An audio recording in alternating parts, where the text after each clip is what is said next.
Hello everyone, my name is Nicole, and along with Dave, Bryce, Alice, and Timur, we're going to talk about the Business 490 Capstone enrollment process at Coursera and how our model can improve it. The Capstone program requires BBA students to take 2 interactive seminars on Fridays from 9 a.m. to 4 p.m. prior to graduating. Currently, students pick their modules on a first-come, first-served basis. This can become a problem because some students are not available on multiple dates throughout the semester. When this happens and the modules they are able to attend fill up, they are left without any options and are forced to cancel commitments or request specific accommodations. The first step in our optimization process is filling out a simple Google Form survey. Each student will fill out their name, email, and rank their module preferences in order, 1 being the most preferable and 8 being the least preferable.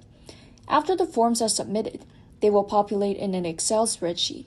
This process is very easy since the survey itself is very simple for students to fill out, and the responses, no matter how many there are, will always automatically be imported into the spreadsheet. Hi everyone, today we will be performing a tutorial of the Senior Capstone Module Scheduling Optimization Model. This is a simple model with a nice and smooth UI interface that will assign to each student the modules that they will be doing as part of their senior capstone requirement for the business school. The first step is to enter constraints and change a bit of the data around. That means inputting the names of each capstone module, assigning a number of seats in each module, and entering the names of the modules that are going to be used using this button right here, the input data button. So by clicking this button, and we first start by entering the module names, which I will do so right now.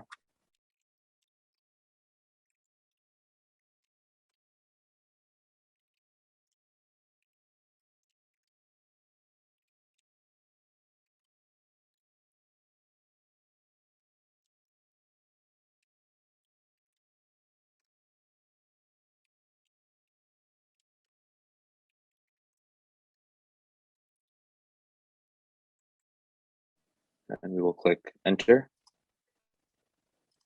We will enter the number of seats per module, and we will assume 45 seats per module. However, this number can be changed depending on the number of seats that are actually in the module. And as we see here to the right, some of the modules are repeating. For example, module 1 and module 7 are repeating, as well as module 4 and 5 and module 2 and 6. So we will enter each set of repeating modules so that students do not do the same module twice.